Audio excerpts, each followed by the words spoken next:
Before we start this podcast, I want to definitely remind you of a sponsor for Froch of the Word, 20 by 20 Apparel. Founded in 2015, 20 by 20 Apparel brings original tributes to pro wrestling's classic arenas, moments, and events.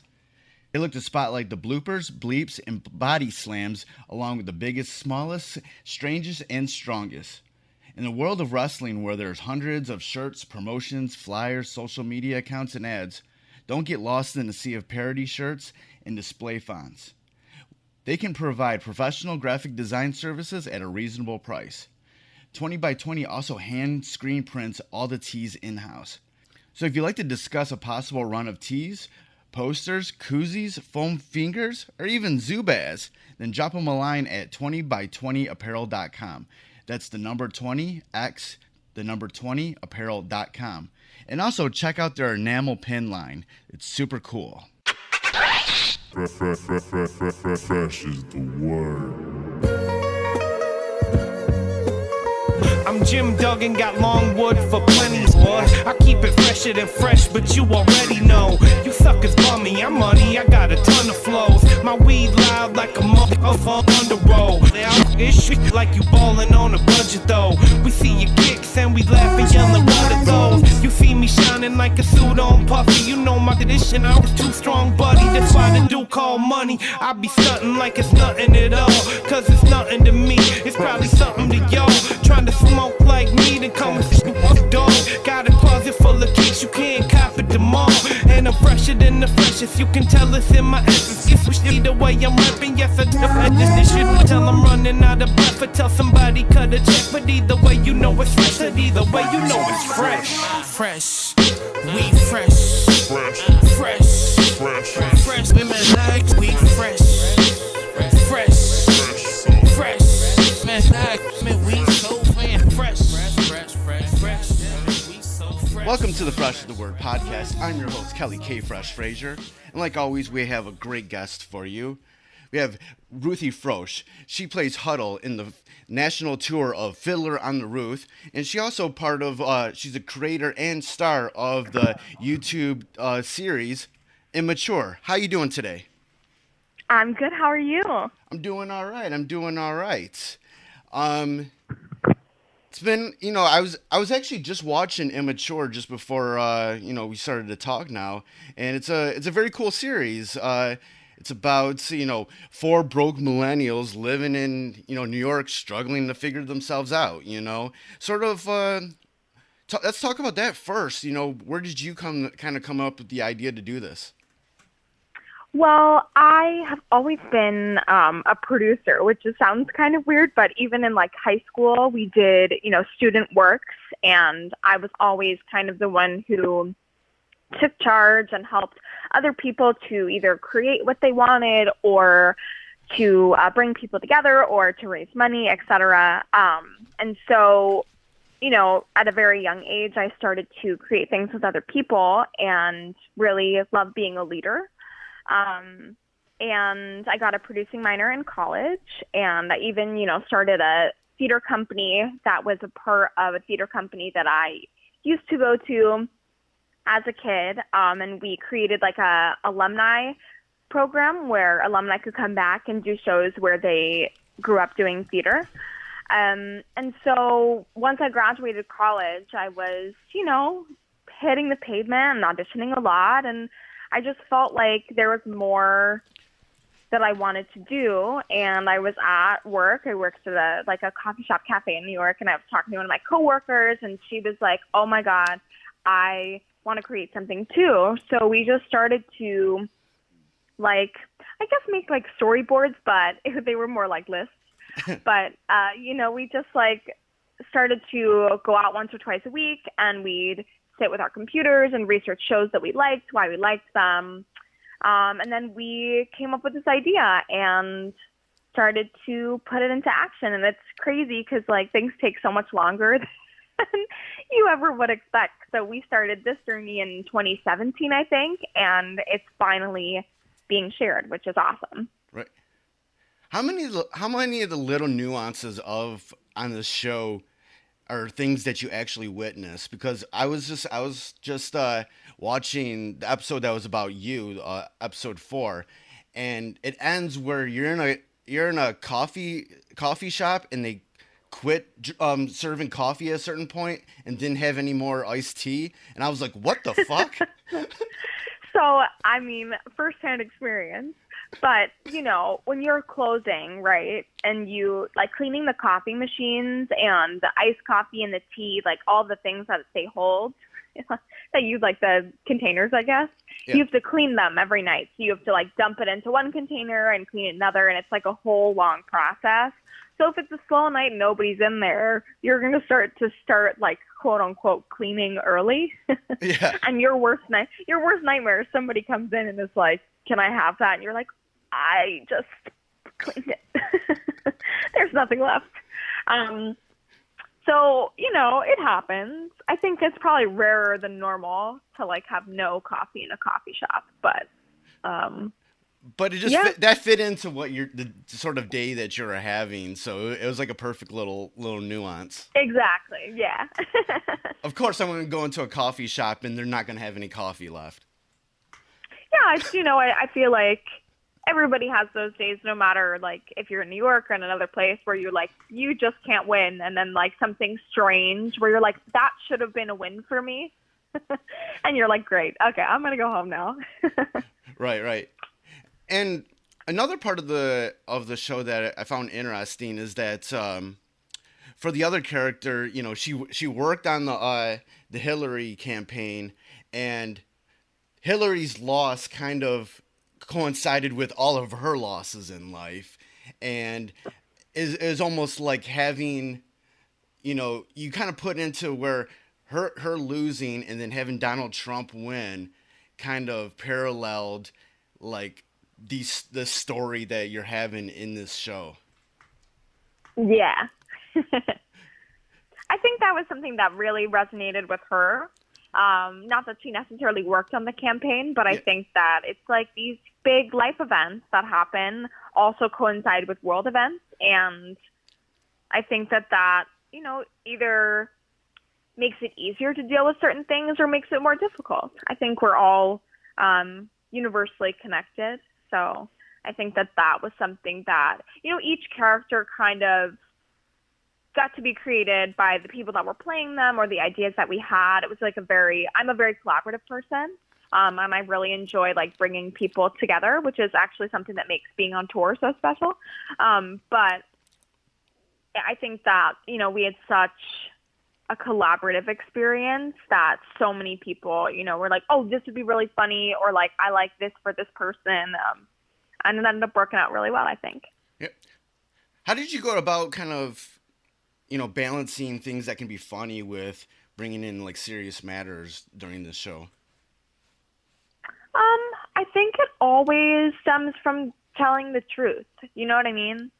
Like, I think that we do talk about some more serious things on the show, but, we also, like, are human beings, and a lot of people use humor to deflect their pain. So I think really sinking into the truth of that. And I think also we ask a lot of questions, do we think this would offend anyone? Do we want it to offend it? It's you have to be very cognizant of your audience and who it's for. But also, like, we're creating our own thing. So it also comes with, like, a lot of fear and risk, and just, like, I'm going to put this out there and see, what sticks. With doing this show and then also being on tour with Fiddler on the Roof, like, what sort of things do you learn about yourself just with your collaborative nature and sort of being that leader, that ringleader? What things have you learned about yourself? Wow, that's a great question. I don't think anyone in my interviews on this tour has asked me that, which is awesome. But, I think that, well, first of all, I think traveling is so important, which before this tour, I hadn't really traveled much. And so, starting last October and being kind of on the road since, and, went to Amsterdam this summer, which was really fun, and all of that. But I think, especially as a creator, as an actor, being on a tour, I think every actor should tour, because you're kind of like on your own, and you have your friends and your family. And I think we live in this world today where like FaceTime and texting is like so accessible. So, you know, you really like, if my mom, I'm from California, so my mom is right now 3 hours behind me, but like if I need her, I can FaceTime her, I can text her, be like, hey mom, I really miss you, etc. Which I think is wonderful. But at the same time, you're going to like different cities and you're like, what do I do here? You know, and you have to be like, what do I need as a human to survive? So I realized that breakfast is very important to me. In New York, I didn't really think about it much because, you know, you're at home and you're like, oh, I'll just grab that and go. But like, you wake up, you're either in like a great city or you may be in the middle of nowhere and you're like, okay, I need to eat right now. And trying to, you know, fend for yourself. And I think that that's really exciting. And I think as an artist, every audience is different, you know, and how to take that with you as, you know, to not let it affect you, but to also like relish in the things that are different in a given place. And you just meet so many different people. And every theater we go to, we meet locals. So local crew members come and work on our show. And I think that's always so much fun just to see, like, you know, you just meet people that you'll never meet. I find myself going to places I've never been. But I also think that, like, I grew so much as a human, which sounds kind of silly, but, you know, doing a show every night and it's the imperfections that come with it and live theater is, you know, I would consider myself like a very type A perfectionist, which is something that I grapple with every day because nothing is perfect. But, you know, live theater and weird things happen and going with the flow and like how to either like sit in that emotion or to like let it go and move through it. And you're also like at work. So I'm very like, I find myself like very proud of the fact that like I can leave my life at the door and come to work. Others are not great at that, but I think that's also really important and a really important skill in learning how to do that. You know, it's like if you have an office job and you come to work and you're like crying at your desk and people are like, oh my God, like what's happening to you? I don't think that's like a very normal thing. And I think that you know, we're artists and we're so in touch with our feelings, but at the same time, we're also doing a job. So I think that's also really exciting to like figure that out for yourself and how, you know, tonight is like my 469th performance, 470 maybe. And by the time I get to Detroit, I think we're either close to the 500s or surpass that for a lot of members in our company. And when you do something that many times, it's like, you know, you have to figure out how to keep it fresh, and that's also really exciting. How did you learn to sort of, you know, keep your personal life at the door once you get into the work life? Is it that much different being a creative? I don't think it necessarily is that much different. Just because, you know, we're all human beings and like emotions often ambush us or you learn things that you don't normally would think that like would hurt you or upset you do. And you're like, what is happening right now? I'm an avid journaler. I actually am currently doing like an Instagram challenge really for myself, but other people have joined me of 90 days of journaling. So you, like they say that 21 days to create a habit and 90 days to create a lifestyle. Yeah. And that has been really interesting. I've always been a journaler from a very young age.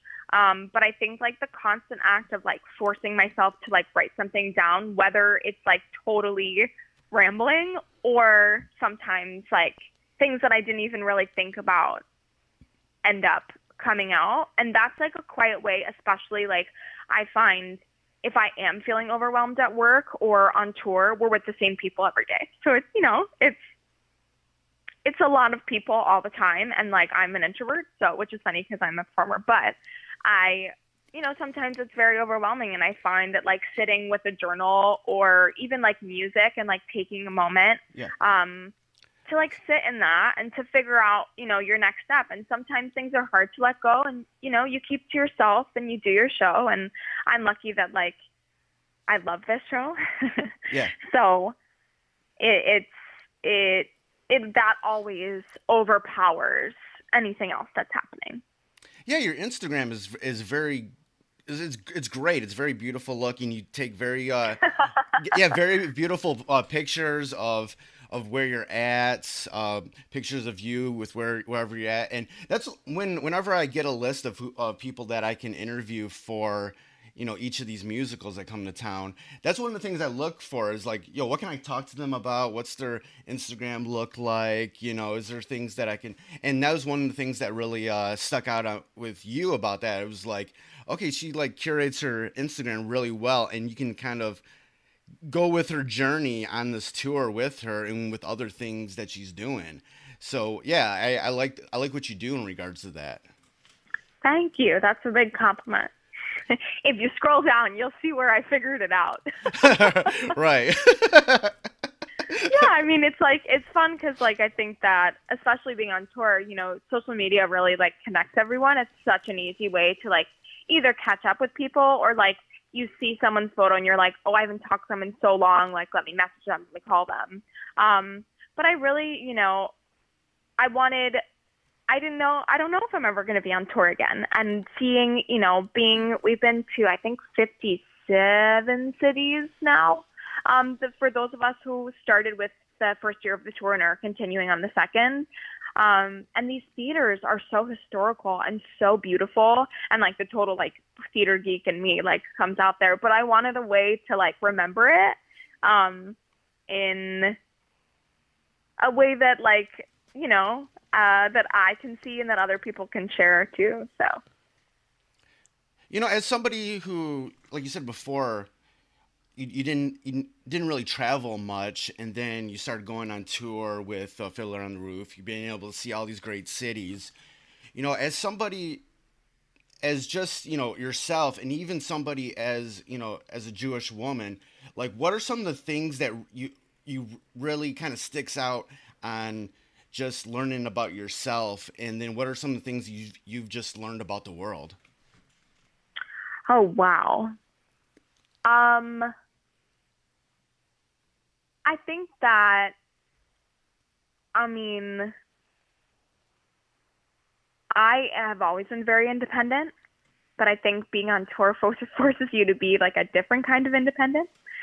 Because, I moved to New York when I was 17 because I went to NYU, and like being a young girl, I was like, I can't walk alone at night. If I need help, I need to ask for it, and I need to walk around knowing that I like know where I'm going, even if I don't. Right. Because being in New York, it's and especially at night, you have to know what you're doing. So I've been ingrained with that, but I think that, I have learned so much about myself as an artist and what I need to survive, I guess. I think that doing Fiddler, which is such a good show, like it's just so well written, and the story is something that A, I grew up with, but B, that resonates with so many different people. And I think to me, I've learned that like doing good work, not necessarily of like my own, but of others, is very important to me. And telling stories that resonate with a larger group of people. And that, I've always, even as a kid, but like to realize that like I, as an actor, really want to tell the unvarnished truth of the world, has been really exciting to like come to that, because then when I'm looking at other projects, that's what I'm looking for. And of course, like, life brings you crazy things, and, you never know what you'll say yes to, but, thinking about that when I'm, looking forward to what I want to be doing. And also I think, I'm putting myself out there every night. I'm sharing my whole vulnerable self with a lot of strangers, which is very daunting and very scary. And I think that I've learned a lot about my own insecurities as a performer, and how to deal with that or move through that. I think everyone has, the small voice that tells them they're not enough, even when you like logically know that you are. And I think grappling with that has like been a very human experience that I have shared. A lot of actors share it. And I think a lot of my friends on tour, we're always encouraging each other and being there for each other. And I think that that's really important too. And then with like cities, I've been to so many places I never would find myself. And I think that's the coolest part of like, on this tour, I'm only missing 12 states. So now it's a goal that I want to go to all 50. Right. And, you like the small towns that I would have been like, I don't even know, before this tour, I was like, I don't even know where that is. And to see like such life and such cool places. And like a game that we like to play on tours, if like we could create a town with all of our favorite spots from the cities we've been to, like what would we bring? Right. So like whether that's a museum, whether that's like the cool coffee shop, whether that's, this great restaurant that we, a tradition, speaking of tradition, which I say so many times in the show. I don't necessarily, but it's definitely, if you want to play a Fiddler drinking game, tradition is probably the word. And it's a very important word, I think, but a Monday night tradition, because we travel on Mondays. So there's about I would say 6 of us who really religiously do it, but we do Monday night dinners where we someone chooses a restaurant every week. Okay. And we go because it's really the only night that we can eat dinner at a normal time. Yeah. And whatever we want, kind of, because you're not thinking about the show and we can just have a good time. So that's been really fun too. Of just celebrating our journey too, which I think is also fun. How long did it take for you to sort of be comfortable with, experiencing each of these cities that you go to? Because for people that don't travel, it can be a little overwhelming to go into another city and, and try to experience what it's about. Yeah, I think that, I don't know. I think the beginning of tour, you're like, oh, I want to explore everything. And I think we balance with cities that have a lot to do there, and then cities that don't really have a lot to do, which I think is also great because then you have this ebb and flow of tons of exploring to more of a chill time. But as I started touring, I normally do 1 day of touristy things. And sometimes that trickles into the week. So we go a place like Memphis, which has so many museums and so much artistic culture, and you want to see everything, where it's more of a jam-packed week kind of. But we're also working, and we're working at night. So you have a full day and then you go to do your job, which requires a lot of energy, right. I find. So I think that regardless of what we're doing, we're always thinking about how we're doing the show at night. And that's our job too. So it's a definite balance, but I think one of the coolest parts of tour is exploring a city that you've never been to, or next week we're in Boston, and my brother went to school in Boston, but I didn't really get a chance to explore it. So I'm excited to go back and hit the places that I was told to go to when I was visiting him or whatever. So that's also cool too. How did you get the opportunity for to be in Fiddler on the Roof? I auditioned. It was a very long process, 2 years ago, which is crazy. Yeah, on April, it'll be 2 years since my first audition for the show. Okay. Yeah, I auditioned, and then I had a work session, and then I had a final callback, and then I heard nothing. And that was around May. And then in August, I got a call from my agent saying that they wanted to see me again, which was crazy because, when you don't hear anything, you say goodbye. It's you mourn the loss. And then, I had reconciled with the fact that I was not going to be going on tour with my dream show. And then I got the call being they want to see you again for the role. They haven't found the girl yet. And I was great, I'll come back in. And I did in my final audition.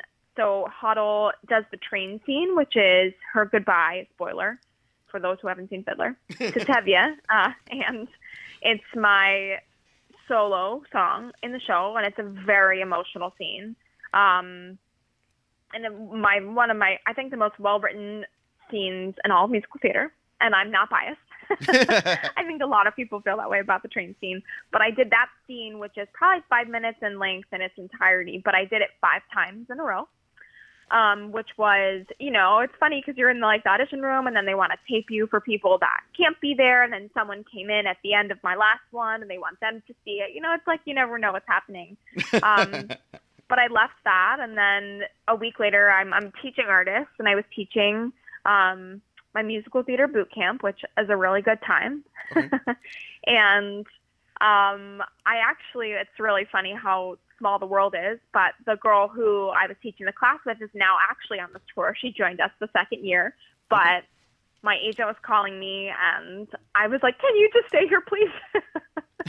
And then I found out that I got the job, and then a month later we were in rehearsals. So it's, it was definitely a lesson, and you never know what is going to happen. What sort of personal connection do you have with Fiddler on the Roof, and then specifically the Hodel character? Oh, wow. Well, I think that Fiddler was the first non-animated movie that I saw, which is silly, but my dad is very, very Jewish. So in our household, we were watching Fiddler or Yentl, and that was the option. Not that I didn't watch anything else, but together that was something that we shared. Right. And my dad, plays the piano and would, play Fiddler music or really any music, and we'd play and sing together. But I think that's how I really started to fall in love with the music of Fiddler, which I think that is really special because the show is about a father and his daughters, and it's something that I share with my father. So I think, it's equal part a dream come true for me, but also a dream come true for him. For me to be playing this role and singing the music that, we grew up singing together. Yeah. But I think, with Hodel, she's a young feminist.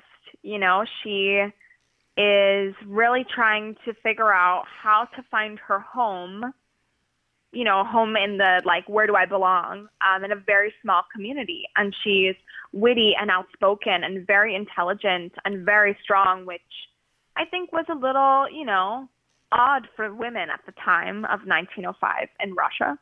And I think amongst her sisters, she's definitely the most rebellious and outspoken, and trying to figure out, it's funny because you start the show and Matchmaker has always been this, let's throw around mops and brooms and sing about, finding a match. But I think what's really special about our production is that, it's really the inciting moment for these three young women.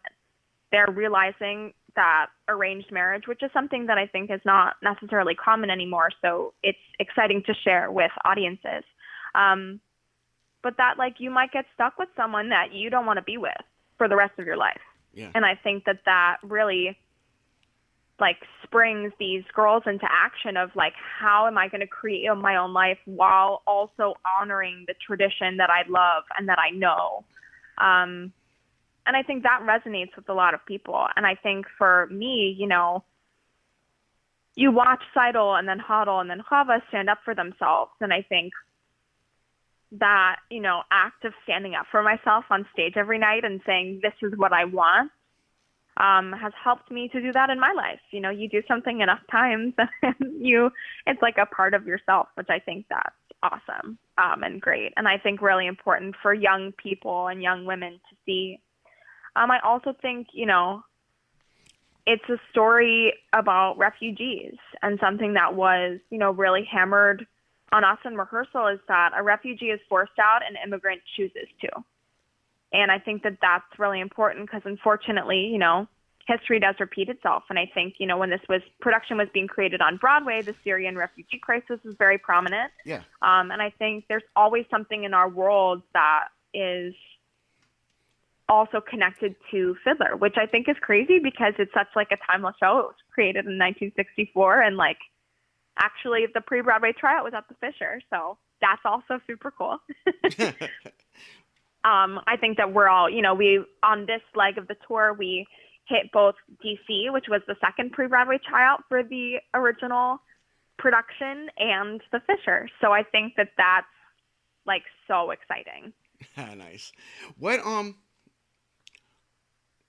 you just mentioned how like you learned more about yourself, playing this role, and it's something that you hope younger women get to appreciate. Kind of talk more about what you've learned playing Huddle that's kind of helped you as a woman. Oh, wow. Yeah. I mean, I think that Hodel is so not afraid to be who she is, even if that means getting reprimanded by her parents, by her sisters, but oh, I can't believe you just said that, and I think that you learn that, it's if you do something enough times, like I've really learned who I am, I think, on this journey. I mean, being on tour has really helped me to grow in so many ways of like things that would normally bother me, or I would call myself like, I have trouble letting things go. I remember everything. Yeah.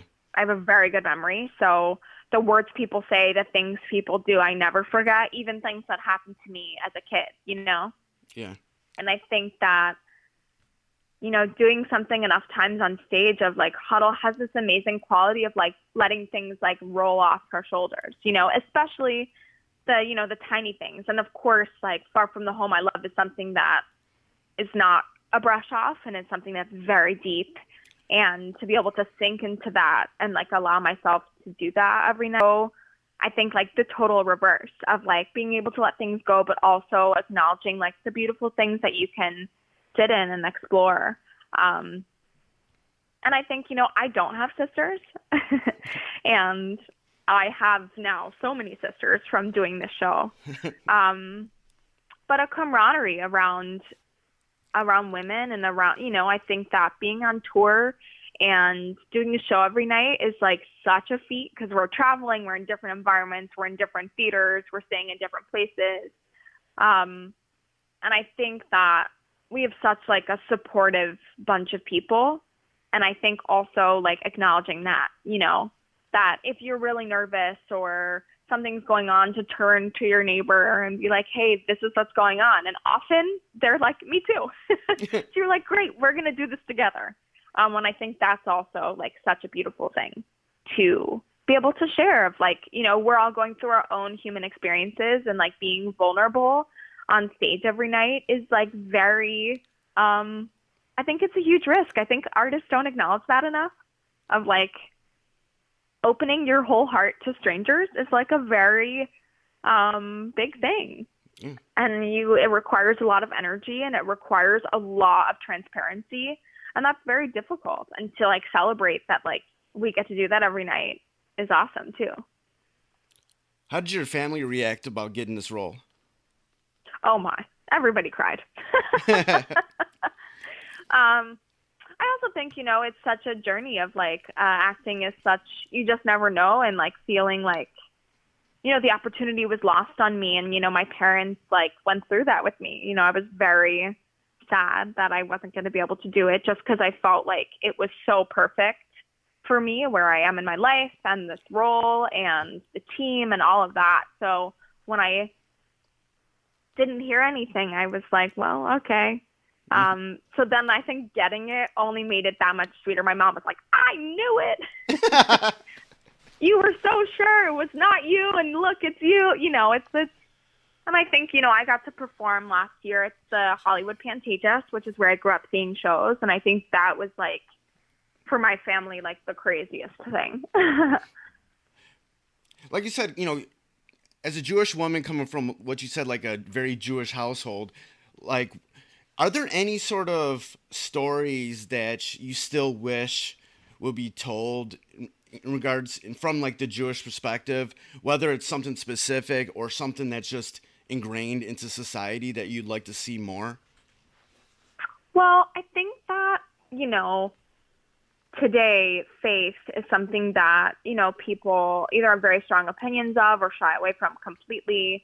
And I think that, no matter what you believe, to be proud of that. no matter what other people tell you to believe, to stand strong in what you believe, if that makes any sense at all. Right. But like, I grew up being Jewish, and of course, like, there are times where I was like, what does this even mean, Okay. But I definitely identify as that, and I'm very proud of that. And I think whatever you believe, to be, to honor that. And I think honoring other people's beliefs as well. But I also think that, like, my love for Judaism came from things that I did, going to temple was something that my dad and I did together. My mom, my brother never went, and I would, it was at my elementary school. So, like, even the act of, like, walking with my dad to temple, for instance, like, that was always something very special. So it's like, right.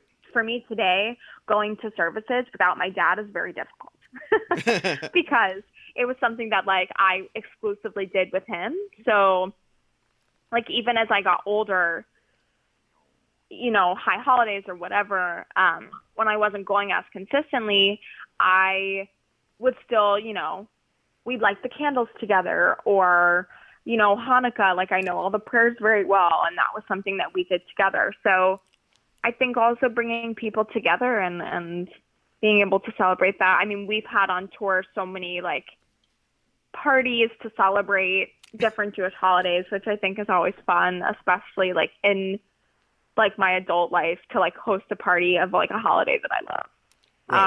Right. Yeah, I don't know. Faith is, like, a very hard thing, and because it's deeply personal for everybody. Anti-Semitism is still a thing, and I think being proud of who you are, and not being afraid of the haters, to sing it from the rooftops. And I think that's something that, sharing Fiddler around the nation has really taught me, I guess, because I am really, like, singing to the rooftops. But yeah, I don't know. What do you love most about Judaism? Ooh, whoa, that's a hard question. It is. I don't know. I think that I love, which actually I think can be true of any faith, but the traditions that you create for yourself. Like like when I'm home and it's Shabbat, like, my dad and I will light the candles together, right? Like, I'll go to his house and wherever I am, Right. And I think that that's really special, the traditions that you create, whether it's just saying something to each other, whether it's, I fly a lot, and as a kid, I was terrified of flying. I would have, like, full panic attacks. I've gotten much better, especially being on tour, but I would be really, and my mom was a nervous flyer, so if I was flying with her, it got much worse. If I was flying with my dad, he's very chill. But my dad would say Tefillat HaDerech, which is the traveler's prayer. And I can read Hebrew with vowels, but without vowels, I have no idea what it says. And, I had, like, he gave me a little wallet card that had the transliteration on the back, and the English translation. And as a kid, I would say from, like, the age of 9 to 21, every flight I took, I said Tefillat HaDerech. I don't necessarily do it anymore because I'm a much more comfortable flyer.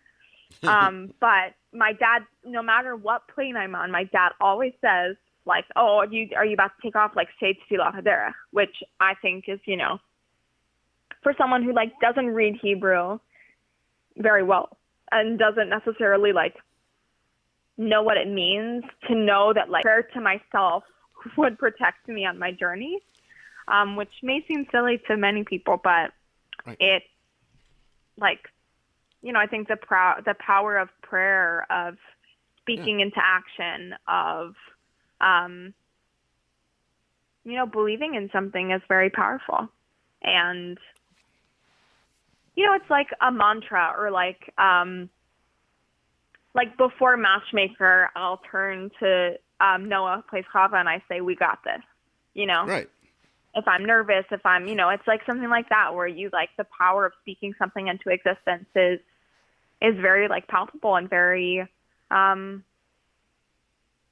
I don't know. I think it's very special. Yeah, we all got things that we might say or look to, whether it might seem silly or not, that kind of puts a little bit of a comfort in us. Yeah, definitely. Definitely. What's you've mentioned a few things, but are there any other ways you sort of, practice your belief when you're continually touring? Um, I think that it comes out along when there's a holiday of like sharing a tradition with the company. Right. And while like I identify as a Jew and I am proud to be Jewish, I don't necessarily think I'm like more of like a practicing Jew, you know, which is like a weird statement to say. No, it's understandable so I think though. that like my faith and what I do comes out of holidays. Yeah. Of, we lit the menorah every night for Hanukkah, or like Purim is coming up, and like that's really exciting. Or even like Passover, of like sharing with someone who's not Jewish in the company, why matzah exists, and that's, I think that it comes out of the traditions that like I've created as a kid to sharing that with other people.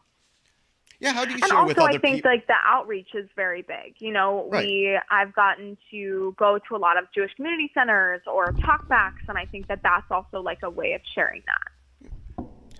And how do you share those holidays with the other people in the company that are not Jewish? What do you guys talk about? What's sort of the kind of communication between everybody? Well, so in this current company, we have two actors from Israel. So Yehezkel, obviously, who is our Tevye, is from Israel, and Yochai, who is one of our male dancers, amongst doing other things in the show. And he always posts, we have like a Facebook group, and he'll post about like what the holiday is, what it means, and like a couple like tidbits of like either the tradition that people do. So whether it's like lighting of the menorah, or like for Rosh Hashanah, dipping the apples in honey and what that signifies. And we will do some sort of like tiny celebration, which I think is fun. Yeah, and it's always about like, telling the story, or what does this mean? And, I think that like even like in rehearsing this show, I make a lot of biblical references, and like while I knew them, I would talk to my dad about them to have them like explained in like layman terms. And that was also like such a special experience of like being able to connect, because often like the internet is so like dry and you're like, what does this mean? Yeah. Being able to talk about it and to have somebody put it into words that makes everybody understand it, or makes it universal, or makes it relatable, is also, I think, very cool.